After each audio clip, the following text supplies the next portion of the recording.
The courtroom was full.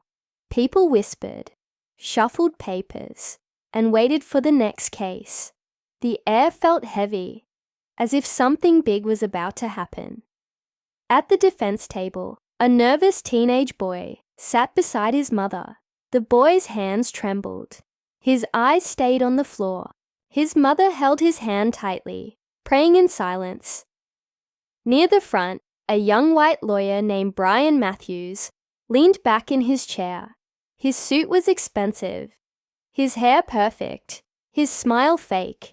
He whispered to the lawyer beside him, "What's this kid in trouble for?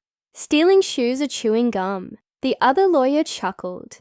Then the courtroom doors opened. A tall black man walked in. He wore a simple dark suit. His steps were slow but confident. He looked around, calm, focused. People noticed him.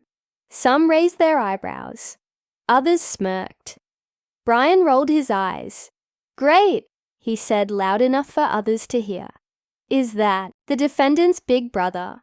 Or maybe his Uber driver?" A few people laughed, but the man didn't look at them. He walked straight to the front row and sat down. The judge entered. Everyone stood, then sat again. The judge adjusted her glasses. "Next case," she said. "State versus Trey Johnson." The teenage boy stood. So did his lawyer. The prosecutor began speaking about theft, evidence, and a store clerk's story. Words filled the room, but the boy didn't speak. His mother squeezed his hand tighter. Then the judge turned a page and looked at the man sitting in the front row. "Mr. Jordan Cole," she asked. The man stood and walked forward. Brian leaned toward his colleague and snickered. "Here comes the drama." Probably a preacher or a family friend. The judge looked serious. "Mr. Cole, thank you for being here. Please state your role for the court." Jordan reached into his coat pocket. Everyone watched. Was he pulling out notes? A picture? A speech? Brian rolled his eyes again. "What now? A family album?" Then Jordan pulled out a black leather wallet. He opened it slowly and showed it to the judge. Silence. Total silence. The judge sat up straight. "Secret Service?" Brian blinked. "Wait, what?" he whispered. Jordan nodded. "Yes, ma'am. I am Agent Jordan Cole. I've worked for the United States Secret Service for over 10 years. Badge number 21974. Murmurs swept through the courtroom. The prosecutor leaned back, confused. Brian's smile faded. The judge turned to the court. "Let the record show that Mr. Cole is a federal agent. Here is a key witness for the defense." Whispers turned into shocked faces. Brian shifted uncomfortably. Jordan continued, "Your Honor, I'm here because I saw what happened that day, and I have proof that young Trey Johnson is innocent." The judge nodded. "You may continue, Agent Cole." Jordan opened his briefcase. Calm, steady. Brian's hands were now sweating. His joke wasn't funny anymore. Jordan didn't look angry. He didn't shout. He didn't raise his voice once. But the power in the room had shifted. No one saw it coming, and now no one could look away. Jordan stood tall, not just as a witness, not just as a black man in a suit, but as a federal agent who had earned every piece of respect they refused to give him at first sight, even after Jordan showed his badge. Some people in the courtroom still looked at him with doubt, not because he had done anything wrong, but because they couldn't believe someone like him could be someone so important. Agent Jordan Cole stood before the courtroom, calm, respectful, and focused. But inside, memories began to stir, deep ones. Years ago, he had stood in a courtroom just like this, but back then, he wasn't wearing a suit. He was wearing handcuffs. He was only 17, and he was scared. His mother had cried quietly behind him. The judge never looked at him with kindness. The lawyer, just like Brian, had smirked the whole time. Jordan was innocent. But no one wanted to hear it. Not back then. Not a poor black kid from the wrong street. They saw skin, not truth. He never forgot that day. He never forgot what it felt like when no one believed him, and that's why he stood here now, to make sure it didn't happen again. Back in the present, Jordan looked at Trey, the teenage boy on trial. He saw the same fear in the boy's eyes that he once carried in his own heart. Jordan spoke clearly to the judge and jury. I was in the area when the incident happened. I wasn't there by accident. I was assigned to monitor a visiting diplomat's safety. He paused. I saw everything. Brian shifted in his chair. He didn't look so confident anymore. Still, he tried to interrupt. Your Honor, how do we know he's not just trying to protect someone from his old neighborhood? The judge raised an eyebrow. Mr. Matthews, Agent Cole is a federal officer. Do you have any reason to doubt his badge or his record? Brian swallowed. No, Your Honor. Jordan turned to Brian, his voice steady. I didn't come here to defend a friend. I came here to tell the truth. Because once, no one believed me. And I made a promise I'd never stay silent again. The jury was listening closely now. Even the gallery had gone quiet. Jordan pulled out a small USB drive and handed it to the judge's clerk. It contained security footage from the shop across the street. It shows what really happened. He stepped back, hands behind his back. The clerk connected the footage to the screen. Everyone turned to watch, and as the video began to play, the tension in the room grew. The truth was about to come out, and the smirk on Brian's face, it was long gone. The video on the courtroom screen started to play. It was grainy, taken from a camera, outside a small electronics shop. People leaned forward. Everyone was watching. At first, it showed Trey, the teenage boy, walking down the street alone. He wasn't running, he wasn't hiding, just walking. Then a group of boys ran past him. They were laughing, shoving each other. One of them dropped something. It was a silver phone. A minute later, a shop owner ran outside and shouted, "Stop! Thief!" But Trey didn't run. He just stood there, confused. The shop owner pointed at Trey. He took it. Jordan paused the video. Then he looked at the courtroom. You all saw it. Trey wasn't even near the boys. He didn't take anything. He walked slowly toward the jury. This boy was blamed because he looked like them. Because he was there. That's all it took. The courtroom was silent. Even Brian, the lawyer who had laughed earlier, looked down at his notes, avoiding Jordan's eyes. Jordan turned to the judge. There is more footage, Your Honor, from the inside camera.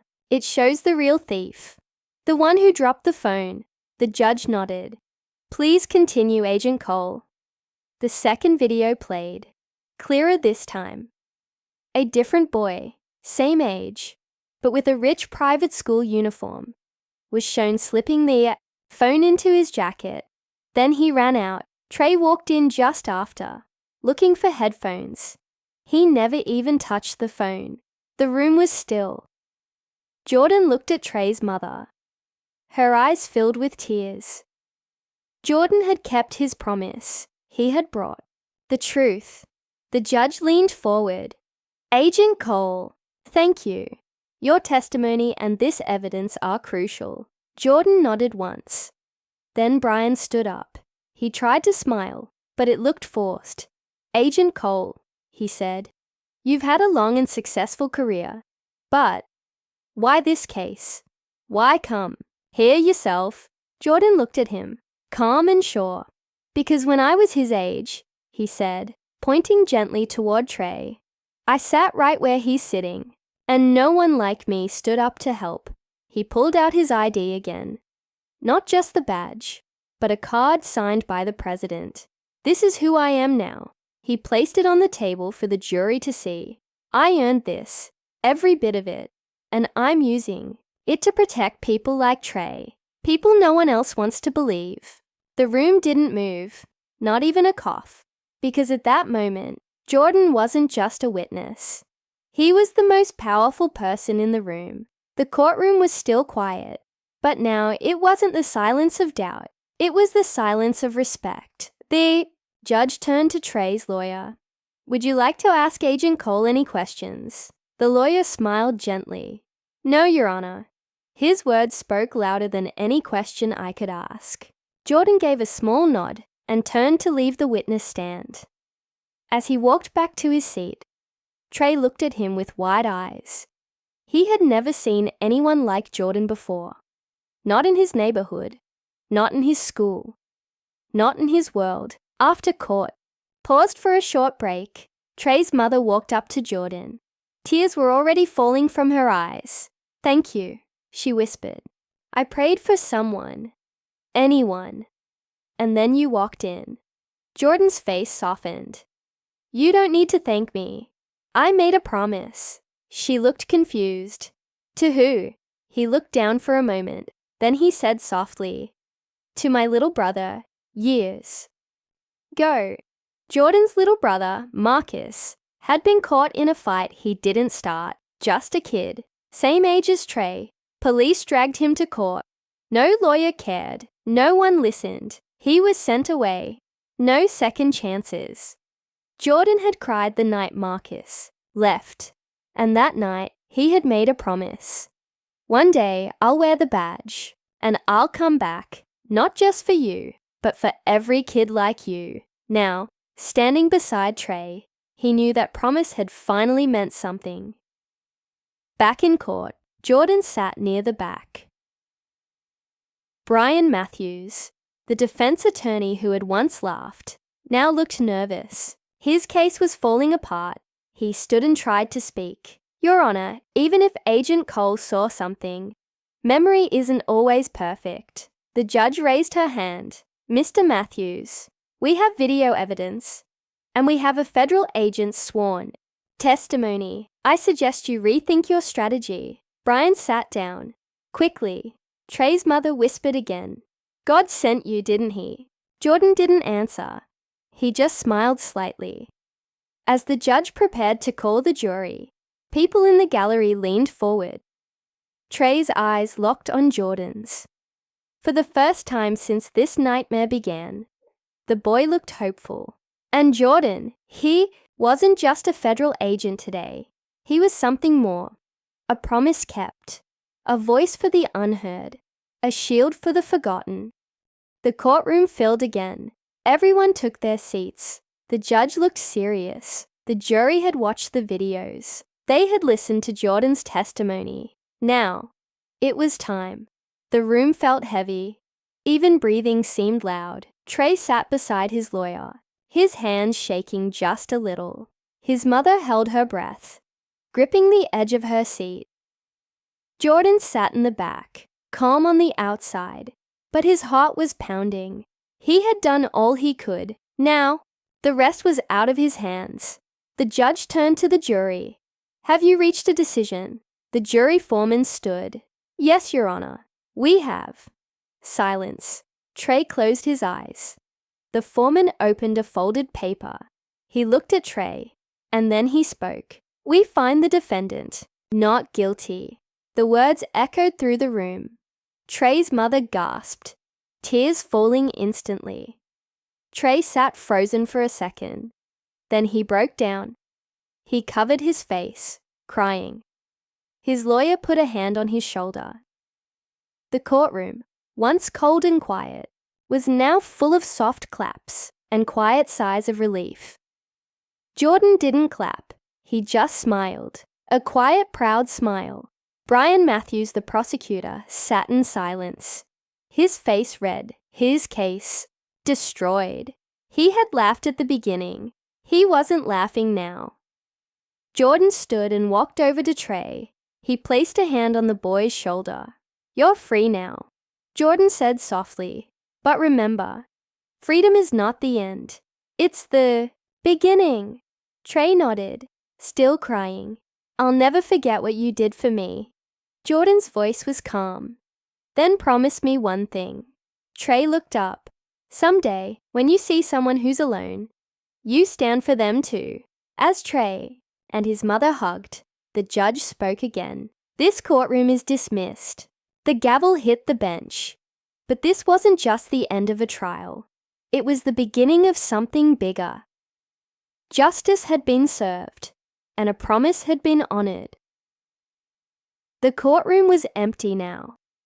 But Brian Matthews, the prosecutor, sat alone at the table, his hands folded, his face pale. The sound of people leaving echoed faintly behind him. He didn't move, didn't pack his files, didn't even reach for his briefcase. He just sat, still, defeated. Jordan noticed. He walked over, slow and steady. Brian didn't look up. Finally he whispered, "You embarrassed me in there." Jordan raised an eyebrow. "No," he said. "The truth embarrassed you." Brian looked at him, angry at first, but then his eyes dropped. There was no fight left in him. "I thought he was just another kid trying to lie his way out," Brian muttered. "Didn't even check the video footage. I just assumed." Jordan didn't speak right away. Then he said softly, "Assumptions put innocent people in prison. Or worse, in graves." Brian's jaw tightened. Jordan leaned closer. "You had power, and you used it carelessly." Brian finally looked at him, shame in his eyes. "I used to believe in justice," he said, "but I got lazy. I stopped looking." Jordan nodded. "And this time, you got looked at." Outside the courtroom, reporters gathered around Trey and his mother. Cameras flashed. Microphones pushed forward. "Are you going to sue the city?" one asked. "Do you feel like justice was served?" Another shouted. Trey didn't speak. He just held his mom's hand tightly. Jordan stepped between them and the crowd. "No more questions today," he said firmly. "They've been through enough." The reporters backed off. Slowly, Jordan turned to Trey. "You don't owe the world your pain. Heal first, speak later." Trey nodded. Back inside, Brian finally stood up. He walked toward Jordan one last time. "Why did you come?" he asked. "You're a Secret Service agent. This wasn't your job." Jordan looked him dead in the eyes. "Because I remember what it felt like to be laughed at when you're innocent." He paused. "Justice isn't just paperwork. It's personal." Brian had no reply, just silence. Weeks passed. The trial was over. The city moved on. But for Trey and his mother, life would never be the same again. He had been called a criminal, laughed at, judged by his skin, not his story. But now, he walked, free, not just from court, but from fear. People in the neighborhood stopped him in the street. "You're that kid from the news, right? You stood your ground. You had someone powerful behind you." Trey always answered the same way. "Yeah, his name's Jordan." At home, Trey placed a small photo on his desk. It was the news photo. Jordan standing beside him, calm, strong, proud. Next to it, Trey placed a new notebook. On the front, he had written, "I want to be like him." He had made up his mind. One day, he would study law. One day, he'd fight for someone else. One day, he'd be the one walking into a courtroom, changing lives. Across town, Jordan sat in his quiet office. No cameras, no applause, just a man and his memory. He opened a drawer and pulled out an old photo. 2 kids. One of them was him. The other, his little brother, Marcus. He whispered, "We did it, Marcus. I kept my promise." On the wall behind him hung a plaque. Service, justice, integrity. But to Jordan, justice wasn't a word on a wall. It was action. It was showing up. It was standing between pain and power. And for one boy named Trey, Jordan had become more than an agent. He had become a symbol, a quiet hero. Because sometimes The most powerful thing you can do is not wear a badge. It's to use it to protect someone who's never had one. And that's what Jordan Cole did. He didn't just win a case, he changed a life. And maybe that's how real legacies are made.